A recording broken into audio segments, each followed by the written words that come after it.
So dahil malakas ang ulan, nasa kalsada pa rin tayo.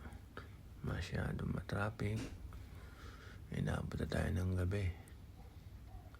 Yan, tinan nyo. Yan. Matraffic, maulan. Halos hindi makita yung kalsada.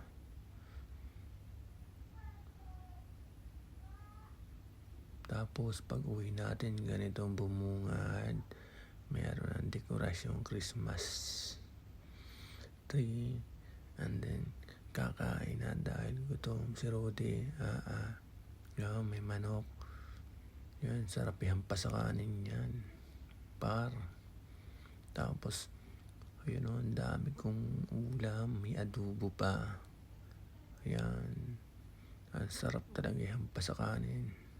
Tapos ang kanin ko ganun lang, chill lang yung kanin. Yan, unang subo ni Rudy, ang laki agad.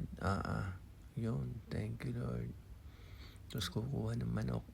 Kunin mo manok, Rudy, kunin mo. Pakita mo. Yun. And then luwa mo konti. Nabulunan si Rudy. Sobo na naman. Dahil maulan. Pag maulan dito, matraffic din. Yun.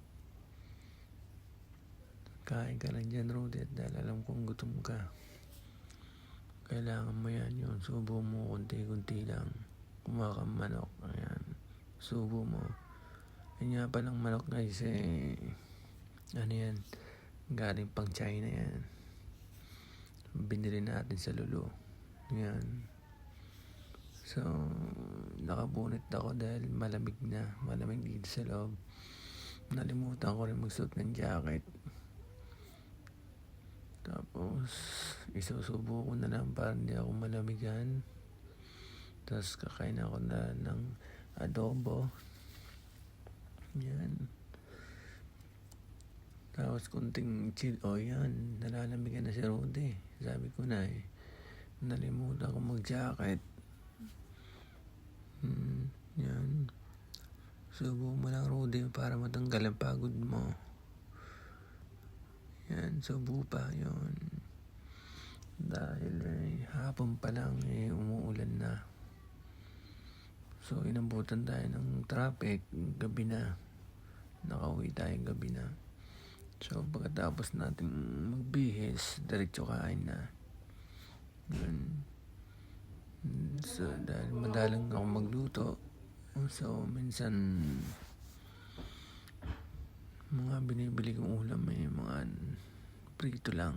Kasi gusto ko yung pritong manok. Mahilig ako sa mga ulam na prito, ganyan, adobo. Yung mga tuyot ang gusto ko. Dahil talagang pagka kinain mo, talagang ihahampas mo sa kanin.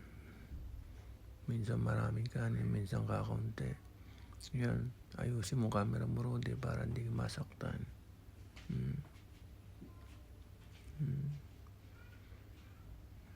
Minsan nakakawalang gana kumain. Yan, dahil pagod. So, ganyan talaga ang buhay ng OFW. Yan, kailangan mo lakas na loob mo, ganyan.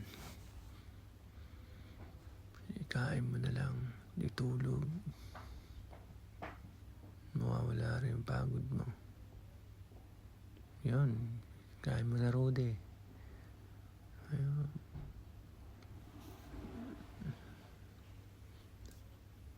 Pakabusog ka.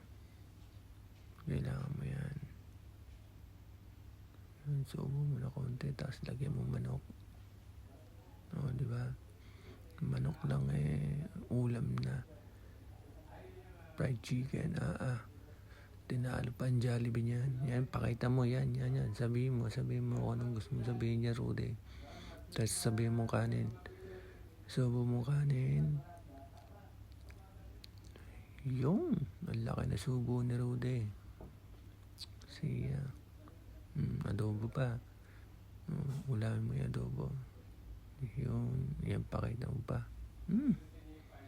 Panalo pa sa signal.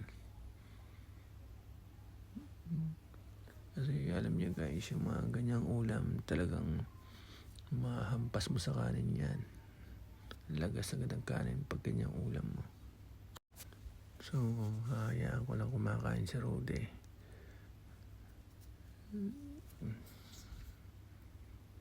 Hanggang dito na lang yung voice over natin, guys.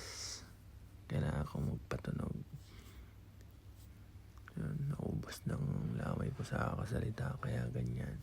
Medyo napapaus ako, kaya mahina ang boses ko. Yung parang matamlay. Siguro sa